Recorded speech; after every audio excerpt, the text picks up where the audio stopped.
Le déjeuner au club de campagne était l'idée de maman. Elle avait insisté pour que je vienne bien que sachant que je détestais ces rassemblements. Tu dois bien réseauter, avait-elle dit au téléphone. Rencontrer des gens qui peuvent t'aider à trouver une vraie carrière. J'avais 31 ans. Je bâtissais ma société de mode durable depuis 6 ans. Mais pour maman, si ce n'était pas un bureau de coin dans une entreprise du Fortune 500, ce n'était pas réel. Je me suis présenté dans mon uniforme habituel, Levi's Vintage, un sweat à capuche gris et des baskets blanches. C'était le genre de tenue confortable et pratique que je portais en studio quand je faisais de la coupe de patron ou que je travaillais avec des échantillons de tissu. Le visage de maman s'est affaissé quand elle m'a vu à l'entrée. « C'est ce que tu portes ?» Elle a jeté un coup d'œil autour de la salle à manger du club, où des femmes étaient assises en tailleur Chanel et bijoux ostentatoires. « Alexandra, c'est un déjeuner professionnel. Je suis à l'aise. Tu as l'air sans abri. » Je n'ai pas répondu. J'avais appris il y a des années qu'argumenter avec maman sur les vêtements était inutile. Elle valorisait les noms de marque et les étiquettes de prix. Je valorisais la durabilité et l'artisanat. Nous ne serions jamais d'accord. Ses amis étaient déjà à table, Catherine Ashford, présidente de la Junior League, Diana Morrison, dont le mari possédait une chaîne de concessionnaires de voitures de luxe, et Patricia Chin, une avocate d'entreprise. Elles avaient toutes la cinquantaine. Elles étaient toutes vêtues de marques de créateurs. Elles me regardaient toutes avec une pitié à peine dissimulée. « C'est ma fille, Alexandra », a dit maman alors que nous approchions. Son ton portait une excuse. Elle est entre deux opportunités en ce moment. Je dirige ma propre entreprise, ai-je corrigé doucement. Un truc de vêtements, maman a fait un geste de la main. Elle fait des robes dans son appartement. Je crée de la mode durable. Nous fabriquons de manière éthique au Portugal et au Guatemala. Catherine a souri poliment. Comme c'est gentil. Une entreprise de loisirs. Ce n'est pas un loisir. Bien sûr que non, ma chère, Diana m'a tapoté la main. Je suis sûr que cela vous occupe. Mais avez-vous réfléchi à ce que vous ferez quand vous serez prête pour une vraie carrière? L'entreprise de mon mari recherche toujours des assistants administratifs. J'ai bu une gorgée d'eau et n'ai rien dit. Maman a lancé son récit habituel. Alexandra avait un tel potentiel. Elle est allée à Parsons, a obtenu son diplôme avec les meilleurs résultats de sa promotion. Nous pensions qu'elle travaillerait pour Ralph Lauren ou Oscar de la Renta. Au lieu de cela, elle a eu du mal pendant des années avec cette start-up qui n'a abouti à rien. Nous avons réalisé 4,7 millions de dollars de chiffre d'affaires l'année dernière, ai-je dit calmement. Maman a ri.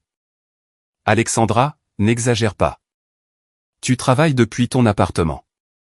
Je travaille depuis un studio de 12 000 pieds carrés à Brooklyn. Nous avons 34 employés. 34.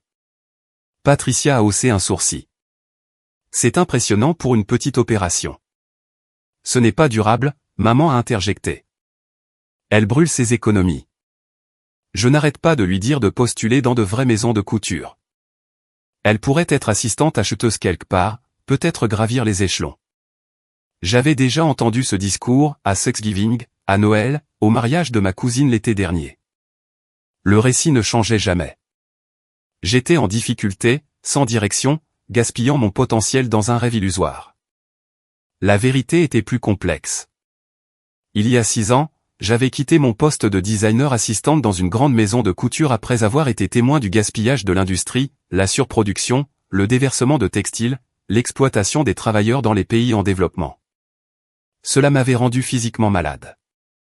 Alors, j'avais commencé petit, très petit, 10 pièces faites de coton biologique et de tissus invendus, vendus via un compte Instagram. J'avais tout fait moi-même, conception, modélisme, couture, photographie, service client et expédition. La première année, j'avais généré 23 000 $ de chiffre d'affaires et gagné peut-être 8 000 $ après les matériaux et l'expédition. Maman avait appelé ça jouer à la poupée. Mais j'ai continué. J'ai affiné les designs, établi des relations avec des fabricants éthiques, développé une chaîne d'approvisionnement axée sur la production à faible gaspillage et les salaires équitables, et fait passer le nombre d'abonnés sur Instagram de 5 cents à 50 000. Puis à 280 000.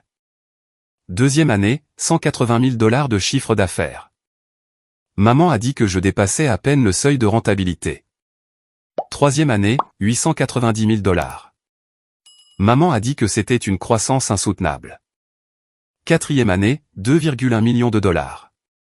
Maman a dit que j'avais de la chance que la pandémie ait poussé les gens à acheter en ligne. Cinquième année, 3,8 millions de $. Maman a dit que c'était probablement une bulle. La sixième année vient de se terminer il y a 3 mois, 4,7 millions de $ avec 32% de marge bénéficiaire et une liste d'attente de 15 000 clients. Mais maman n'avait jamais visité le studio, n'avait jamais demandé à voir les états financiers, n'avait jamais assisté à aucun des panels de l'industrie où j'avais pris la parole ou aux conférences sur la durabilité où j'avais été conférencière principale. Elle avait décidé il y a 6 ans que j'étais en échec, et aucune preuve ne changerait son avis.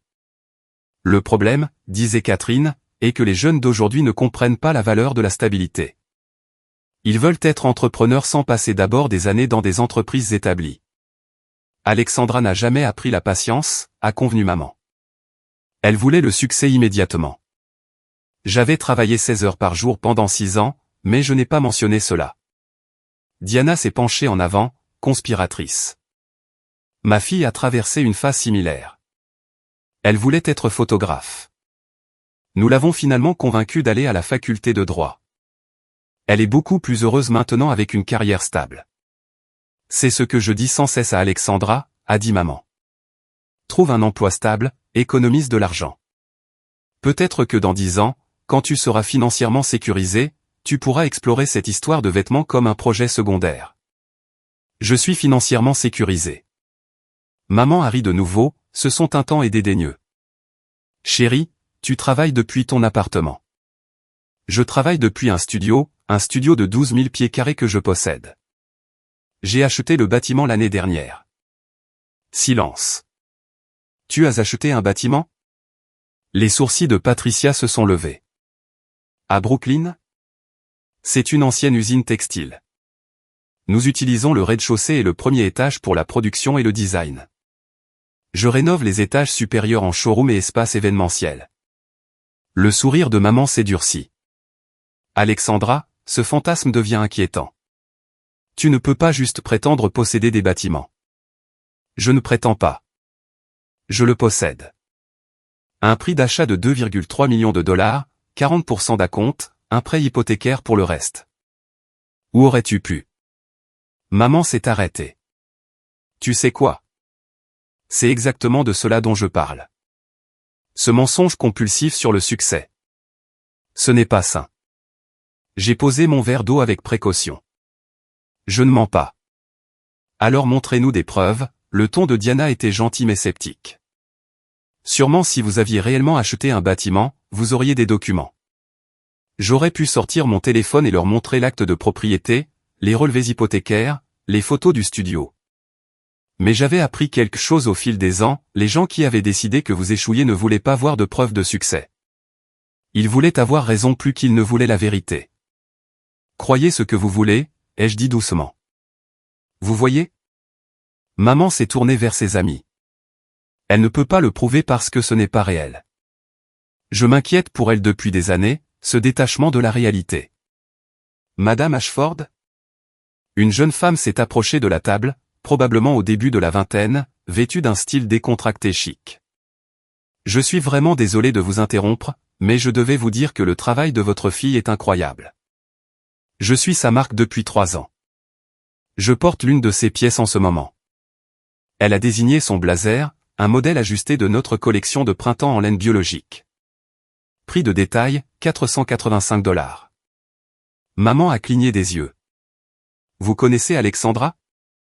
Tout le monde dans la mode connaît Alexandra Ashford. Elle révolutionne le design durable.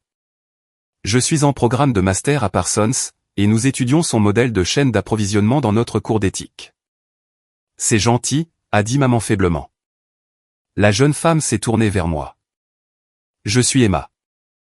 J'ai postulé pour un stage dans votre entreprise 3 fois. Je sais que la concurrence est rude, mais je voulais que vous sachiez que votre travail m'inspire chaque jour. Merci, ai-je dit. Envoyez-moi un courriel directement. Incluez votre portfolio. Nous recherchons toujours des personnes qui se soucient de la mission. Le visage d'Emma s'est illuminé. Vraiment? Oh mon Dieu. Merci. Elle a sorti son téléphone, les mains légèrement tremblantes. Puis-je prendre une photo? Mes camarades de classe ne le croiront pas. Après son départ, la table était silencieuse. Catherine a éclairci sa gorge. Alors, vous avez bien une sorte de public?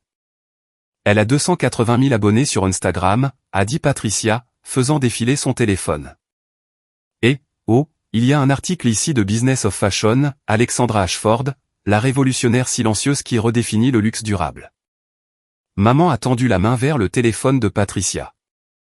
Laisse-moi voir ça. Il y a des dizaines d'articles, a continué Patricia en faisant défiler. WWD, Fashionista, Refinerie 29. Alexandra, pourquoi n'avez-vous pas mentionné tout cela? J'ai essayé. Plusieurs fois. Maman lisait l'article de Business of Fashion, son visage impénétrable. Cela dit que votre entreprise est évaluée à 15 millions de dollars. C'était l'estimation de l'année dernière.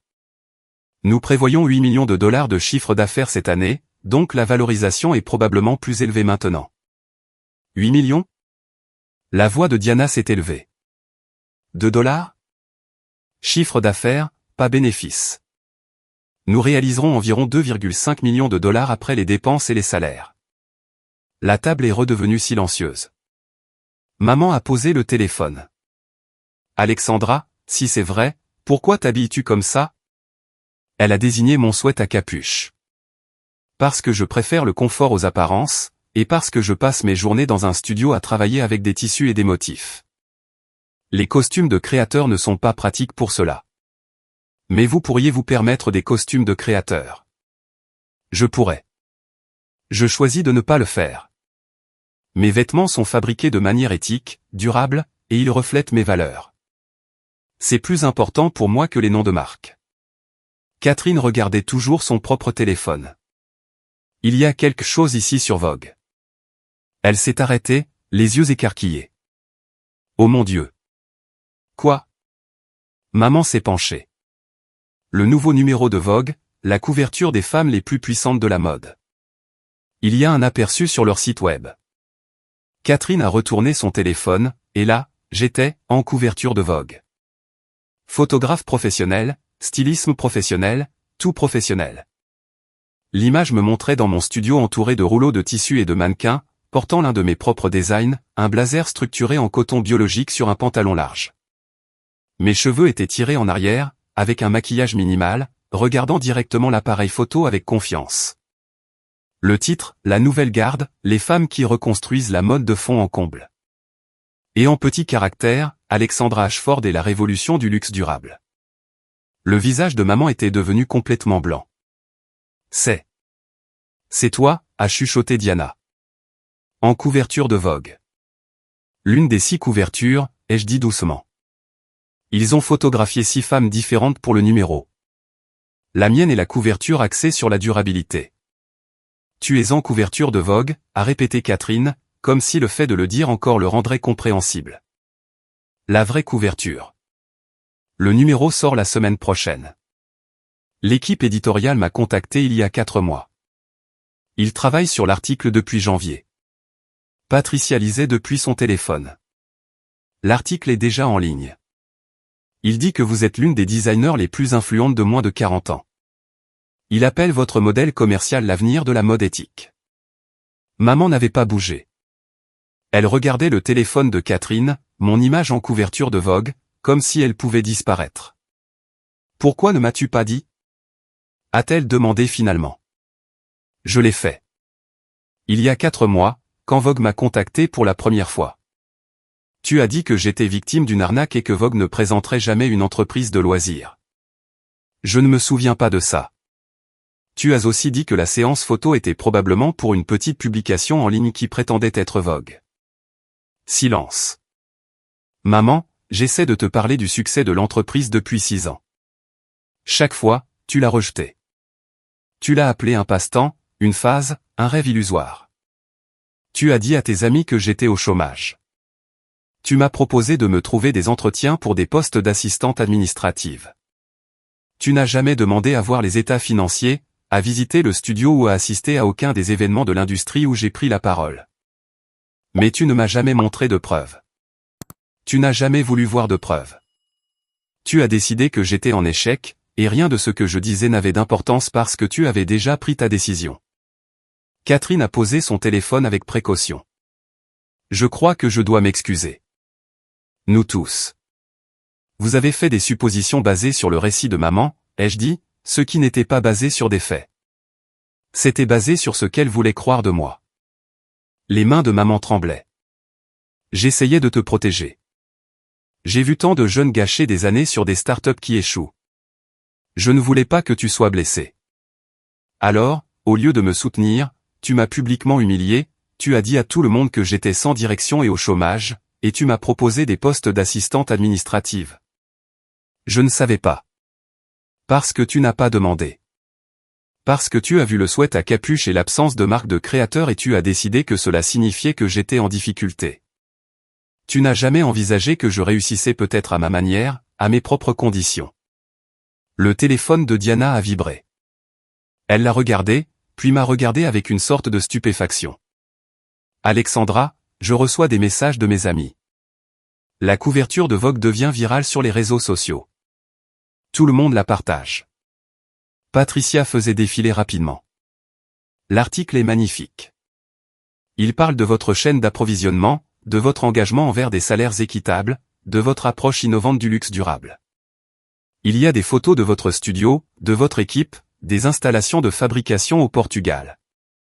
Et il y a une citation ici, a ajouté Catherine, lisant depuis son téléphone. Ma mère pensait que j'étais en échec parce que j'avais choisi le sens au lieu du prestige. J'ai construit une entreprise de plusieurs millions de dollars pendant qu'elle disait aux gens que j'étais au chômage. Le succès n'a pas toujours l'apparence que les gens attendent. Maman a fermé les yeux. Tu as dit ça à Vogue. On m'a posé des questions sur les obstacles que j'avais rencontrés. Le doute familial en était un grand. Tu m'as fait passer pour une méchante. J'ai dit la vérité. Tu as passé 6 ans à me traiter comme un échec. Ce n'est pas méchant. C'est juste triste. La table était complètement silencieuse. Les femmes aux tables voisines commençaient à remarquer l'agitation, les téléphones sortaient, les gens pointaient du doigt. C'est Alexandra Ashford ? A chuchoté quelqu'un bruyamment. De la couverture de Vogue ? Oh mon Dieu, c'est elle. 2 femmes se sont approchées timidement. Nous sommes vraiment désolés de vous interrompre, mais nous devions dire que nous adorons votre marque. Nous sommes clientes depuis 3 ans. Pouvons-nous prendre une photo ? Je me suis levé, j'ai souri pour les photos et je les ai remerciées gracieusement. Elles ont posé des questions sur la nouvelle collection, sur l'article de Vogue, sur les initiatives de durabilité.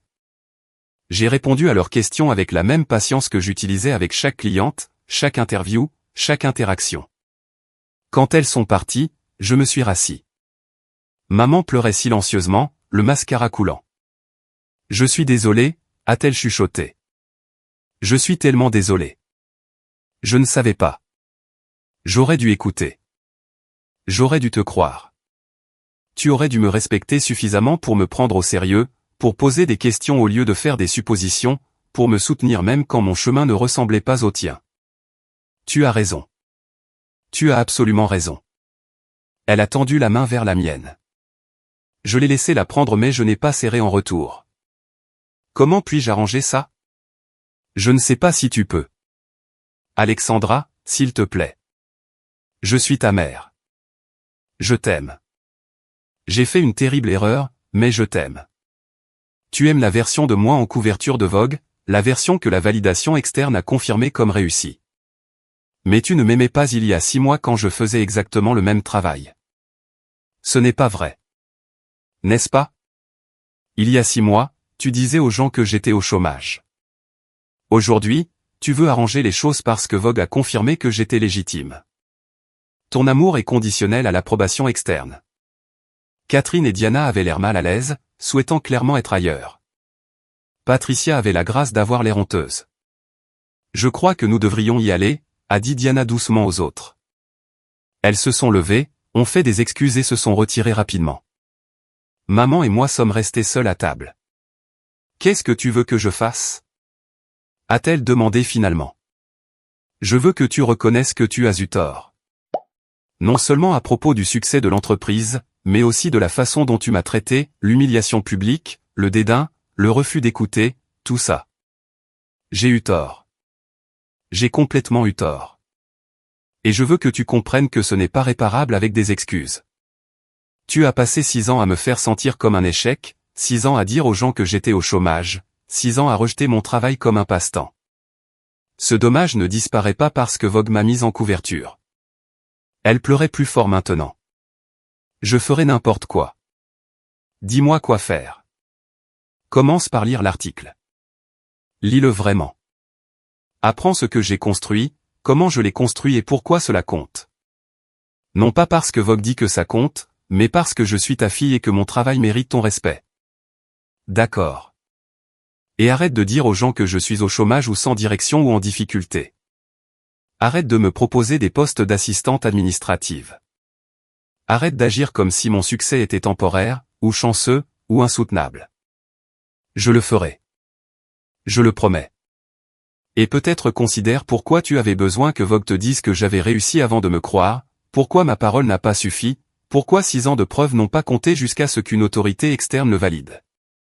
Elle a hoché la tête, essuyant ses larmes avec sa serviette. Mon téléphone n'avait cessé de vibrer pendant toute la conversation. Je le regardais maintenant, des messages textes, des courriels, des notifications Instagram, des centaines. Félicitations pour la couverture de Vogue. Si fier de toi. Tu es une inspiration. Ton histoire m'a ému aux larmes. Il venait de clients, de collègues, de professionnels de l'industrie et d'anciens camarades de classe, des gens qui avaient suivi mon parcours, soutenu mon travail et célébré mon succès. Des gens qui avaient cru en moi sans avoir besoin que Vogue le confirme d'abord. Je dois y aller, ai-je dit en me levant. J'ai une réunion d'équipe à 15 heures, et ensuite je fais une interview avec NPR à propos de l'article de Vogue. Peut-on parler plus tard, s'il te plaît? Peut-être. J'ai besoin de temps pour digérer tout ça. Alexandra. Je l'ai regardée, vraiment regardée, cette femme qui m'avait élevé, qui avait payé Parsons, qui avait toujours voulu le meilleur pour moi, qui avait aussi passé 6 ans à m'humilier publiquement parce que ma version du succès ne correspondait pas à ses attentes. Je ne dis pas jamais, ai-je dit doucement. Je dis pas aujourd'hui, pas cette semaine. J'ai besoin d'espace pour comprendre ce que je ressens à propos de tout cela. Elle a hoché la tête, toujours en pleurs. Je comprends. Je suis sorti du club de campagne sous le soleil éclatant de l'après-midi. Mon téléphone a vibré à nouveau. Un message de mon chef de studio, la couverture de Vogue a fait planter notre site web. Nous avons eu 40 000 nouveaux abonnés en 2 heures. Les précommandes sont astronomiques. C'est fou. J'ai souri et j'ai répondu par SMS, réunion d'urgence. Voyons comment gérer le volume sans compromettre la qualité ni nos normes éthiques. Un autre message, celui-ci de ma meilleure amie, Maya, j'ai vu la couverture. Tu es magnifique. J'ai aussi vu ta citation sur ta mère. Brutale mais méritée. Comment te sens-tu? Je me suis arrêté sur le trottoir, réfléchissant à la question. Comment me sentais-je? Vindicatrice? Oui. Blessé qu'il ait fallu Vogue pour que ma mère me croie? Absolument. En colère après 6 ans de dédain et d'humiliation publique? Sans aucun doute. Mais aussi fier. Parce que j'avais construit quelque chose de significatif malgré le doute. Parce que j'étais resté fidèle à mes valeurs même quand il aurait été plus facile de me conformer aux attentes. Parce que j'avais créé des emplois, changé des vies et prouvé que la mode éthique pouvait être rentable. Et cette fierté profonde et inébranlable pour ce que j'avais construit, existait complètement indépendamment de la couverture de Vogue. J'avais réussi hier, avant la sortie de la couverture. Je réussirai demain, peu importe si quelqu'un d'autre le reconnaissait. C'était la vraie révélation, pas l'article de Vogue, pas les excuses en larmes de maman, pas l'attention virale des médias sociaux. La révélation était que je n'avais jamais eu besoin de leur validation en premier lieu. J'ai répondu à Maya, je me sens puissante, je me sens vindicatrice, je me sens prête à t'embaucher si tu es enfin prête à quitter ton emploi d'entreprise et à me rejoindre. Sa réponse est venue immédiatement, j'aurai ma lettre de démission demain. Quand est-ce que je commence? J'ai éclaté de rire sur le trottoir, attirant les regards des passants. Mon téléphone a sonné. Un numéro inconnu. J'ai répondu. Alexandra Ashford à l'appareil. C'est James Chin du New York Times. Nous préparons un article sur l'article de Vogue et votre citation sur le doute familial. Nous aimerions vous interviewer sur la façon de bâtir une entreprise sans soutien traditionnel. Avez-vous le temps cette semaine? Laissez-moi vérifier mon emploi du temps et je vous recontacterai.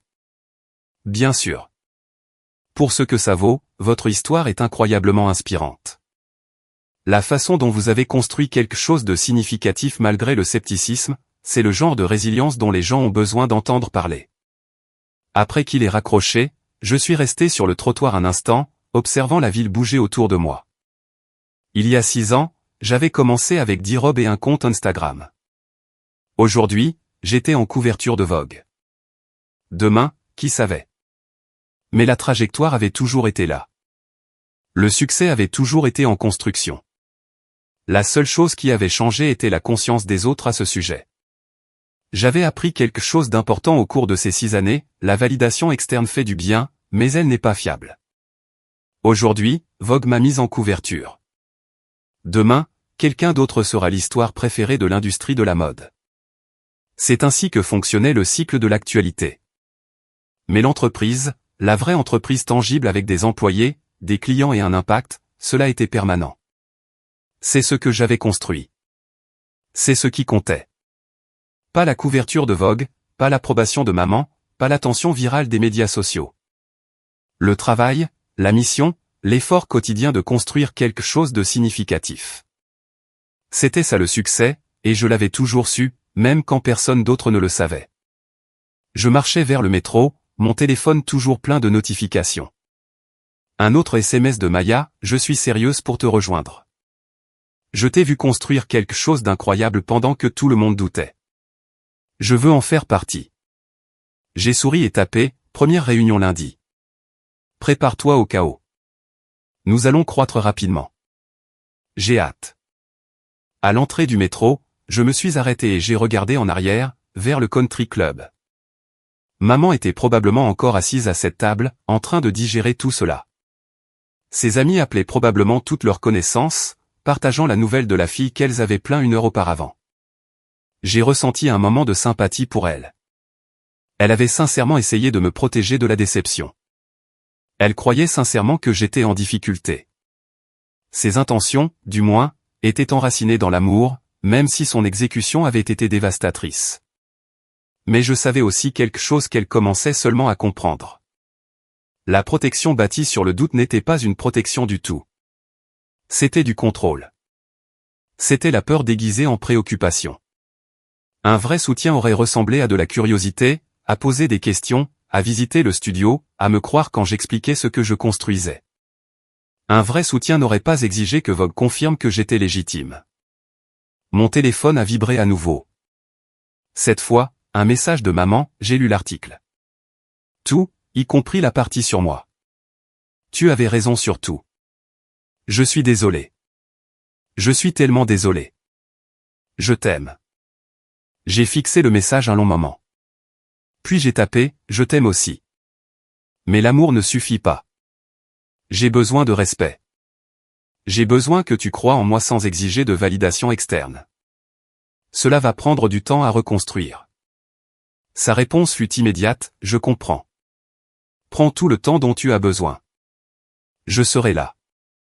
J'ai mis le téléphone dans ma poche et je suis descendu dans le métro. Le train était bondé, mais j'ai trouvé une place près de la porte. Une femme en face de moi lisait quelque chose sur son téléphone, puis a levé les yeux soudainement, les yeux écarquillés. Êtes-vous Alexandra Ashford? Oui. De la couverture de Vogue? Je viens de le voir. Oh mon Dieu. Elle s'est tournée vers son amie. C'est la designer dont je te parlais, celle de la mode durable. Son amie a sorti son téléphone, a trouvé la couverture et a halté. C'est incroyable. Pouvons-nous vous suivre sur Instagram? Je leur ai donné mon pseudo, j'ai répondu à des questions sur la nouvelle collection et j'ai recommandé des pièces adaptées à leur morphologie et préférences stylistiques. Elles m'ont remercié chaleureusement et sont retournées à leur téléphone, probablement en train de commander sur le site web immédiatement. C'était ça le vrai succès. Non pas la couverture elle-même, mais ce qu'elle représentait, une connexion avec des personnes qui se souciaient de la mission, des personnes qui voulaient acheter de manière éthique, s'habiller magnifiquement et soutenir des entreprises qui correspondaient à leurs valeurs. J'avais construit une communauté, un mouvement même, et cela valait plus que n'importe quelle couverture de magazine. Le métro est arrivé à ma station. Je me suis levé pour partir, et la femme m'a touché le bras. Pour ce que ça vaut, a-t-elle dit, tu as raison à propos de la validation externe, mais ça doit faire du bien de leur prouver qu'ils ont tort. J'ai souri. Oui, mais je savais déjà que j'avais raison. La couverture de Vogue l'a juste rendue publique. Je suis sorti du train et j'ai marché vers mon appartement, un modeste 2 pièces à Brooklyn que j'avais gardé même après que l'entreprise soit devenue rentable. J'aurais pu me permettre quelque chose de plus grand, de plus chic, mais j'aimais la simplicité, le rappel de là où j'avais commencé. À l'intérieur, j'ai préparé du thé et me suis assise près de la fenêtre, regardant le panorama de Brooklyn. Mon téléphone a vibré une dernière fois. Un message de mon ancien professeur à Parsons, j'ai vu la couverture de Vogue. J'ai toujours su que tu changerais l'industrie. Fier de toi, Alexandra. Tu es restée fidèle à ta vision même quand c'était difficile. C'est ça le vrai succès. J'ai posé le téléphone et j'ai siroté mon thé. Demain, le travail continuerait, plus de commandes à honorer, plus de décisions stratégiques, plus de construction. La couverture de Vogue disparaîtrait du cycle de l'actualité. Le moment viral passerait. L'attention se déplacerait ailleurs. Mais l'entreprise, la vraie entreprise tangible bâtie sur l'éthique, l'artisanat et le but, cela resterait. Et c'est ce qui importait. Pas la validation de maman, pas la couverture de Vogue, pas le respect soudain du country club. Juste le travail quotidien, peu glamour, essentiel de construire quelque chose de significatif. C'était la vraie histoire. C'était le vrai succès. Et je l'avais toujours su.